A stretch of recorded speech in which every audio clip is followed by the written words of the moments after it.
Popular Culture Research Team. How can I help you?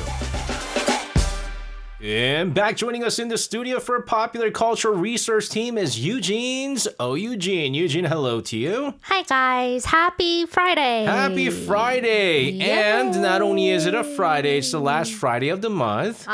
This month went by quick. So quick. It is ridiculous. Time really flies. Oh my goodness. It was just like, because I thought January was going by really slow. And then February went by quick. March went quick. Again. April went quick. And May went super quick. fast. Now we're going to say June came quick. And we all just going to get old. Does that make you sad? Not really. Yeah, that's right. Because, she don't look old.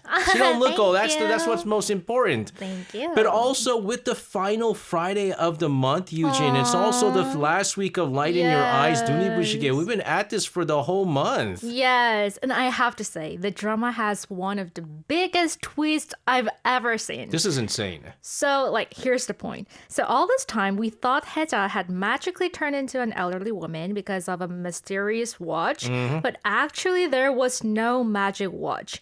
Haeja was an elderly woman living with Alzheimer's disease. So the father she thought she had tried to save by turning back time was actually her son. And the woman she thought was her mother was actually her daughter-in-law. Jeez. And the person who she thought was her older brother was actually her grandson. That's crazy Wow. twist. That's a twist. Guys, I'm not gonna lie. There's a lot of times when the twist, I don't like twist. This is a good twist. This is huge. This is a bit as big of a. Do you ever watch Old Boy? Old Boy? Oh my goodness! Don't watch that. Oh, I don't want to watch that. Because if we find out the twist there, you go. Really? Oh. Yes. But this twist is not like that. No. This is like mind blowing, right? Right. So that twist completely changes the way that we understand the whole story. Absolutely. So as the drama reveals later, Junha was actually Haeja's real husband in the past. So he was a journalist, but he died unfairly at a young age. So after losing him, Haeja and her son were left behind, and they couldn't easily move away from the hillside neighborhood where they had lived. For Haeja, that neighborhood was not only a place of poverty, it was also a place filled with memories of her husband, her family, and the life they once had together. So today's first topic is a Korean 달동네, the hillside neighborhoods of Korea. Yeah, so when I saw the clips of this, I thought it hit me really personally. Oh, really? Because I always talk about, I don't know if you know this, but I always talk about a certain neighborhood in Korea. 경기도, 광주, 오포. Oh, 경기도, 광주. You sometimes mention Yeah, it. this is where I lived when I was a kid before I Yes. immigrated to US. And it's a small neighborhood. Oh my goodness. It's like there's nothing there but like farms maybe. And when I talked to my parents about it, it was like they didn't like it because that's when we were like the poorest. But for me, it was like the best childhood, the best memories. And so till this day, I sometimes go to that neighborhood and it's still frozen in place. Really? That house that I lived in is still there. It's so everything else. That's so rare. Yeah, everything else behind it. New apartments. Like everything is new, but that house is still there. Ooh. And the cornfield, completely vast. Nothing is developed.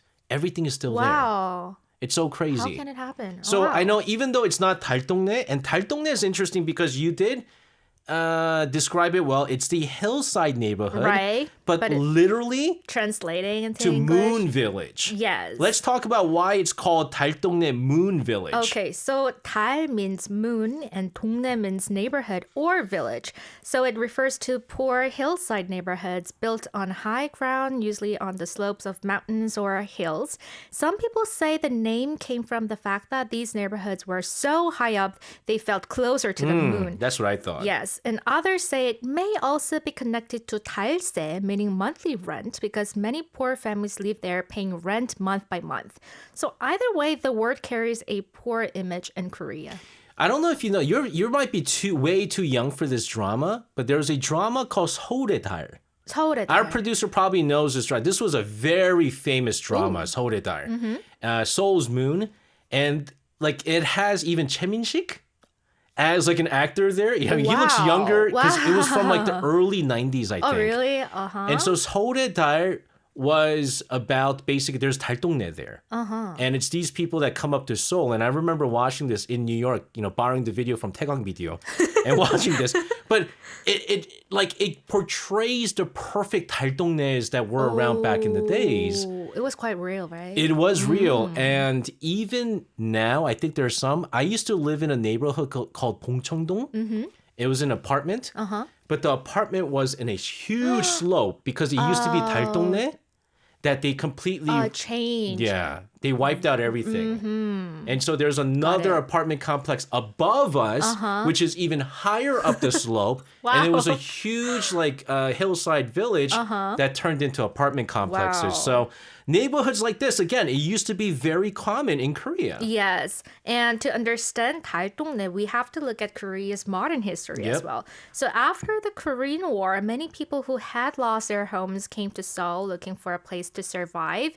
But the city didn't have enough housing. So people began building small temporary houses on hillsides, often without official permission. And later, during Korea's rapid industrialization, even more people came to Seoul from rural areas to find work, and they ended up in these hillside neighborhoods. And that's what the drama Seoulda was all about.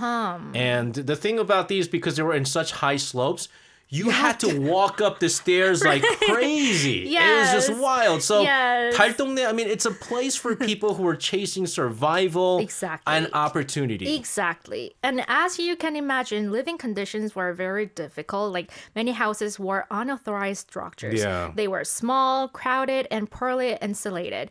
Several families often shared one toilet or one water source, and winters were freezing. Summers were extremely hot, and because the neighborhoods were built on steep hills, of course, people had to climb endless stairs every day just to get home. Yeah, I mean, there's even, I don't know how, I mean, I'm pretty sure it happened in real life, but there was a lot of elderly who lived on the 달동nes too. And so oftentimes when you watch like old dramas showing the 달동네, you would have like the nice grandson who would have the grandmother in the back, back and then going up the stairs. I know that. Or like, like the wagon, pushing up the wagon all the way up into the steep hills. And this was all real. Right. It's all real. And it Right. just sounds physically exhausting. It was. But at the same time, 달동네 is remembered not only as a symbol of poverty, but also as a place where community was very strong. So neighbors knew each other. People borrowed ingredients from each other, watched each other's children, shared food, and helped when someone was in trouble. Of course, we shouldn't romanticize poverty.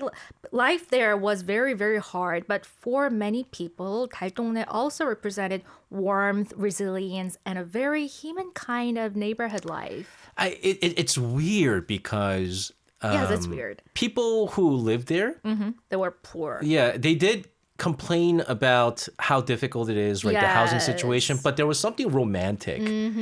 And it is true, like what you said. I feel like I'm the person that believes that it was called 달동네 because it felt like closer to the moon. And so a lot of people will be outside. They'll be eating together, having drinks together outside. And yes, it's not a very pleasant neighborhood, but you see the moon and it looks bigger. There's something romantic about it. Yes, that's true. And so, I mean, this makes sense. I mean, it was difficult, but it was home for many, many people. Exactly. And that's why Haja couldn't easily leave that area. For her, that 달동네 was a place where her memories live. It's where she loved someone, lost someone, raised her child, and survived. But now many of these neighborhoods have disappeared through redevelopment. As Seoul grew richer, a lot of hillside neighborhoods were demolished and replaced by apartment complexes, as you said. Yeah, and like I said, I mean, I remember living in Bongcheon-dong apartment complex. That was the first apartment complex that I moved into when I came to Korea. And I lived in 이동. So 이단지. 이단지. So it was like 201동, I think it was. So that means 1단지, right? The first complex area was closer to the bottom. So it was easy to access. So you know what I used to do? And you had to walk up so much to get to my apartment if you took the subway. Okay. So what I used to do, and I'm such a lazy, this is why I'm fat, right? So what I used to do is if I had to take the subway somewhere, I take my car, park it at 1단지, at the bottom, and then take the subway, You took the car. come back, go to the parking lot to get my car, drive up to the hill to where my apartment is. That's what I used to do because it was such a steep hill. But later on, I was like, this is pretty good exercise. So I was just like, I'll just continue to exercise.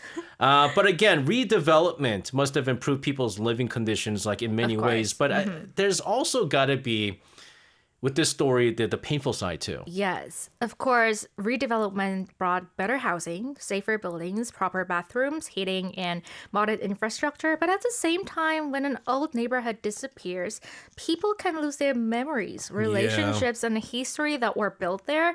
But still, some neighborhoods chose a different path. A well-known example is 이화동 벽화마을 in Seoul. So instead of completely demolishing the old hillside neighborhood, artists painted murals on the walls, stairs, and alleyways, and it became a popular walking destination, especially for young people and tourists.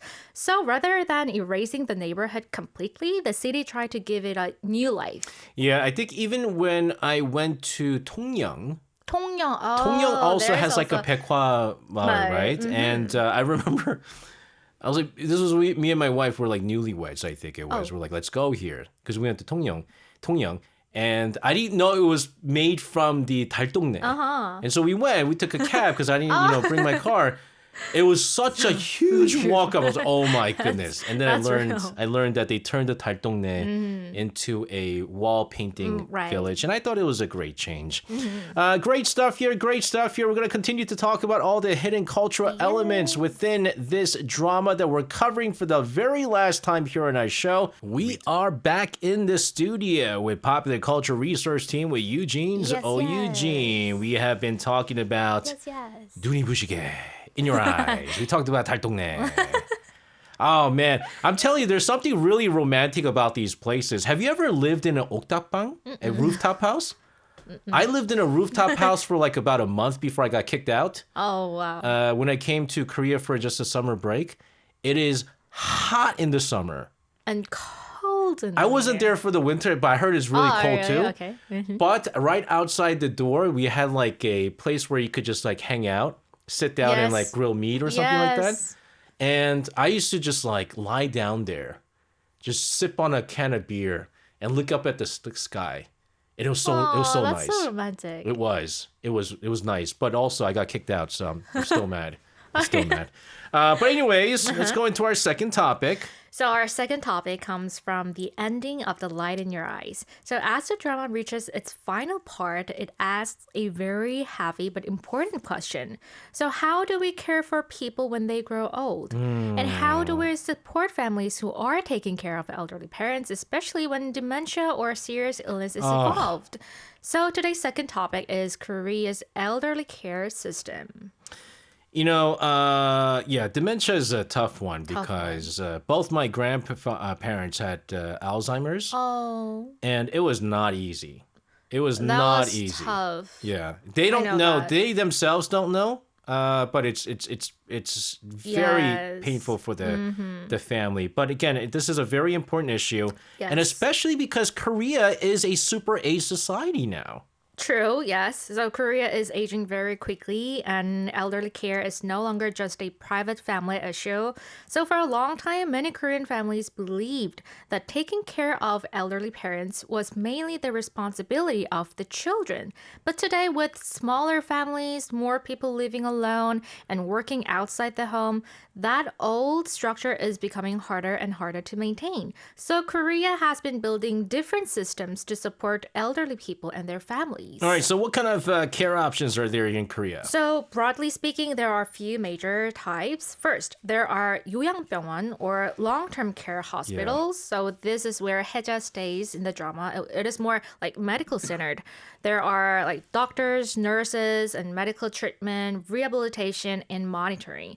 So these places are usually for elderly patients who have chronic illnesses like dementia, stroke after effects, or need recovery after surgery. And because it is a hospital, it is covered through Korea's like national health insurance system. So 요양병원, it's closer to a hospital than a nursing home. Exactly. Then there are 요양원, which are closer to nursing homes. Okay. These are more care-centered than treatment-centered. People leave there when it becomes difficult for them to stay at home safely. They receive help with daily activities like eating, washing, moving around, and taking medication. And then there are senior daycare centers. Elderly people go there during the day, do activities, eat meals, receive basic care, and spend time with other seniors. Then they return home in the evening. So this is really interesting. And I think there's like a cultural difference Yes. with all of this. In the United States, where I'm from, it's normal for the elderly to go to a 요양병원 or a 요양원. 요양원. Any one of those. Okay. And more specifically, like the nursing homes. Because they're like, well, they're old now Yes. and, the kids can't take care of them. And so you have, and the elderly, even though they're not 100% happy there, because it can be a little bit depressing. Yes, right. But they accept the fact. Here in Korea, they seem to hate the idea. Right. Because my grandfather on my mom's side, he had Alzheimer's and it was pretty bad. And before he passed away, it was too much for my grandmother to take care of him.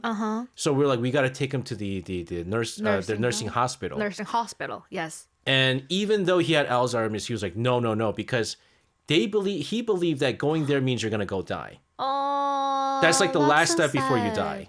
And then nursing homes, they don't like it because they feel like in the Korean society, where it used to be that, they took care of the elders. Yeah, That you're right. going there because they've basically given up on you. Oh. And they feel like they've been thrown out.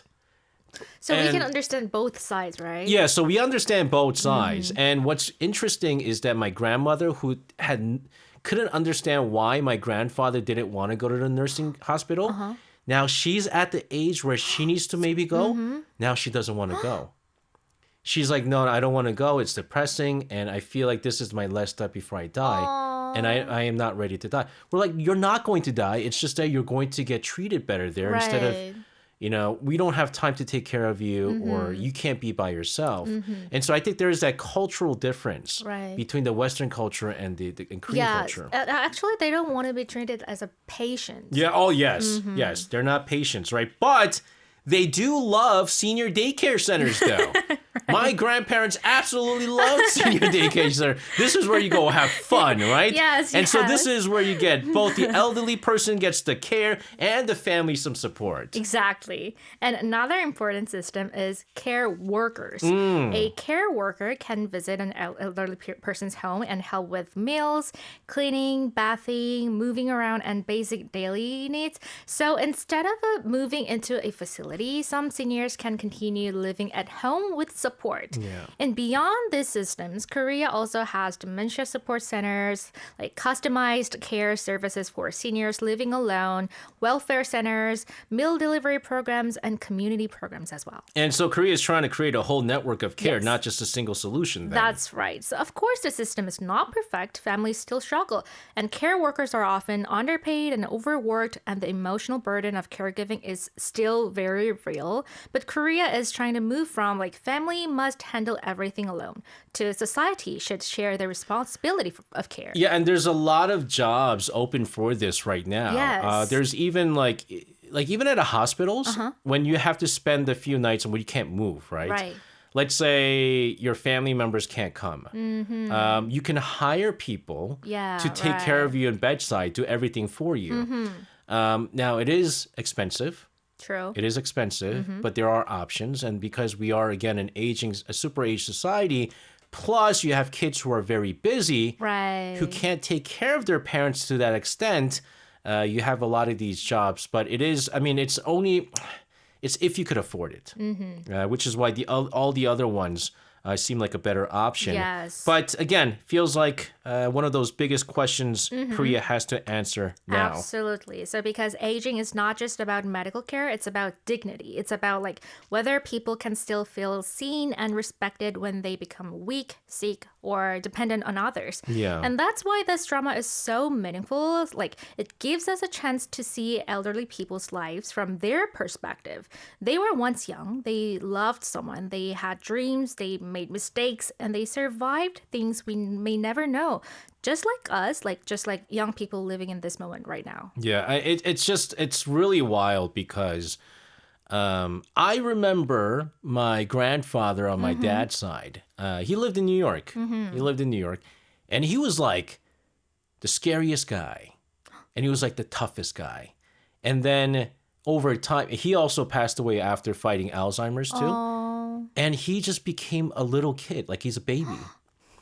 And the wildest thing for me was he didn't know who my brother was, but he remembered me. Oh, really? Because only you? Only me. Well, he remembered his own heartbreaking. son. Yes. My dad. Yes. Right, and his children.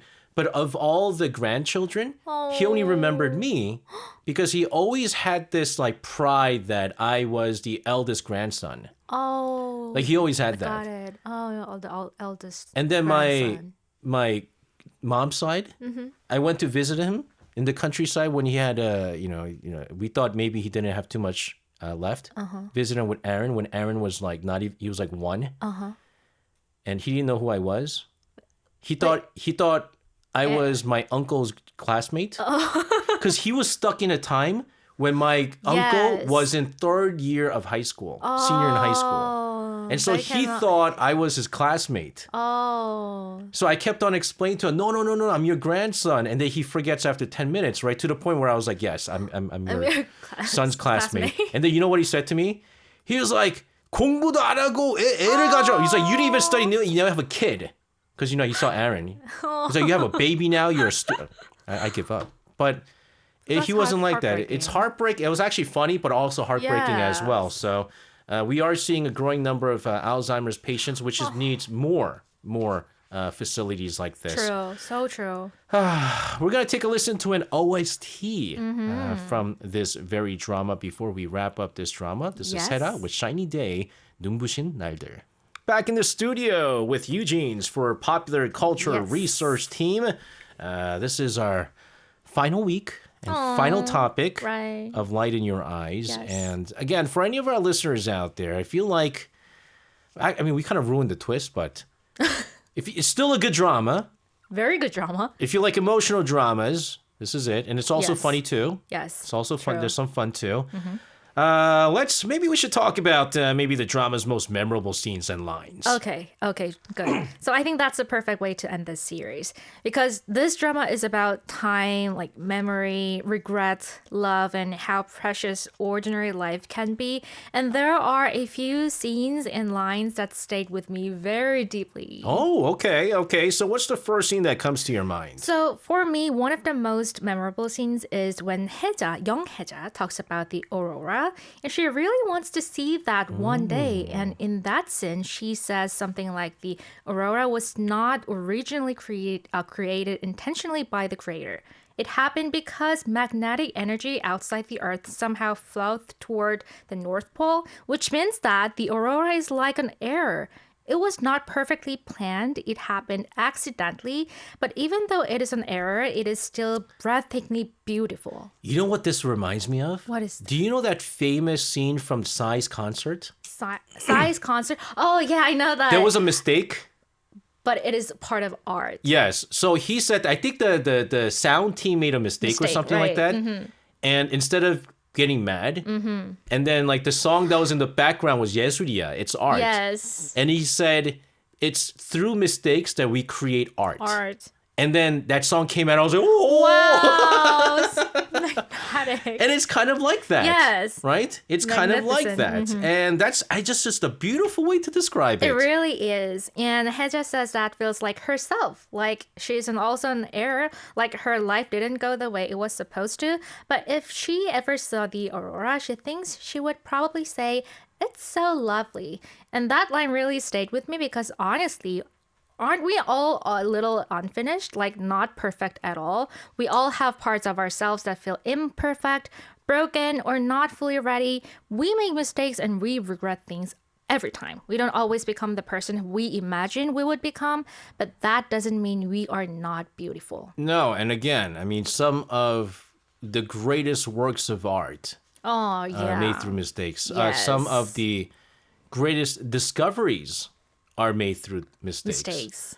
And so I think this is a very positive way to look at things. Yes. And it's a great look at, look into life in general, because what we see right now might seem like a mistake. Right. But later down the road, that mistake eventually, evolves into art. And it was meant for bigger things. And so I like this. So the drama is saying imperfection itself can be still beautiful. Exactly. And I think that's such a comforting message.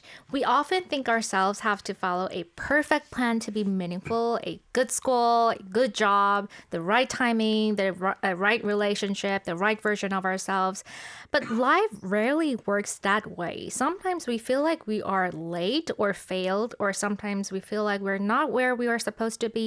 But maybe life doesn't have to be perfect. Maybe even the parts we call errors can become something beautiful in the end. Maybe I don't have to lose weight. Yes. No, I do have to lose weight. It's for health reasons.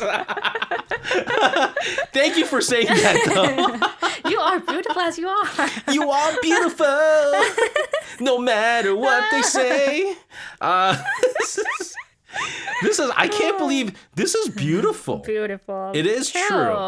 Errors that can become something beautiful. In the end. In the end. What can I say about that? My brother was not planned. I don't think he's beautiful. I'm sorry, Daniel. Were you planned? I was planned. Oh. I was planned. You are beautiful. But you know what's interesting about me, though? Like, no joke, my mom apparently had 2 miscarriages before I was born. And so it is through that 2 unfortunate, very unfortunate incidents that, I came about. And I say that about, same thing about like, my daughter. My wife went through 2 miscarriages before, Loha came along. Now she's a gangster. And I think she's a little too much sometimes. But she's beautiful in my eyes. So, sometimes things are meant for some things that you feel like shouldn't have happened. Happens for a reason, and in the end, something great happens too. But again, it tells us that something accidental, imperfect, unexpected can still shine. Totally agree. And another part that was heartbreaking was the Alzheimer's disease in the drama. So honestly, that part was very personal for me because my grandmother also had dementia before she passed away. Okay. Sometimes she remembered me and sometimes she completely forgot who I was. And every time that happened, my heart just broke because from my side, it felt like I was being erased from her world. But this drama gave me a different way to think about it. There's a line from Heja's son that really comforted me. He says, "My mom has Alzheimer's disease, but maybe she's living inside the happiest time of her life." That's so true because they say Alzheimer's patients, they're so happy. Yes, they look happy. Yes. It's just that people around them are not happy because they have to see this. And like I told you, my grandfather on my dad's side who passed away from Alzheimer's, I had a chance to talk to him before he passed away to tell them that I was getting married. And again, he still remembered who I was.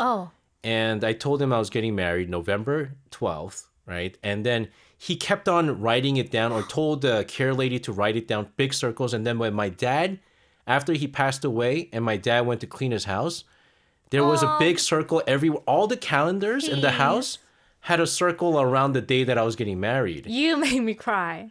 And he even saw a journal, like whatever he wrote down, kept on writing like day when I'm getting married, November 12th, November 12th. And I was like, oh my goodness, like he was a very he was like a very stone-like figure. But he was a child. And, he was a different person with Alzheimer's. And I think he was really living the happiest life. Sad. But that's what Alzheimer's does, right? Yes. And I think it's heartbreaking, but it's also comforting at the same time. Exactly. So, of course, for the family, it is still painful. It hurts when someone you love cannot remember you. But from the patient's perspective, maybe they are not only losing memories, maybe they're living inside a memory where they were young, they loved, needed, and happy. And that thought gave me comfort because I had always thought about dementia from the caregiver's side, the family's pain, like the sadness of being forgotten or the fear of losing someone little by little. But through this drama, I felt like I could imagine even just a little what the person with dementia might be feeling. Not perfectly, of course, but emotionally, somehow the drama allowed me to enter their world. Yeah, I get a lot of time. Both my grandparents, I think they were stuck in a time when they were the happiest. And so we might not be happy, we might be sad, but they're happiest. I can Finally, Yujin, Yes. what do you think is the biggest lesson, the light in your eyes? Very quickly. Okay, so I think the biggest lesson of the light in your eyes is that time cannot be turned back, and that is exactly what the present moment is so precious. So to enjoy and embrace what is in front of you instead of living in the past or worrying about what may happen in the future, because sometimes the things that hurt us most are not only what happens outside of us. It could be regret, anxiety, comparison, like fear, and all the thoughts that pull us away from today.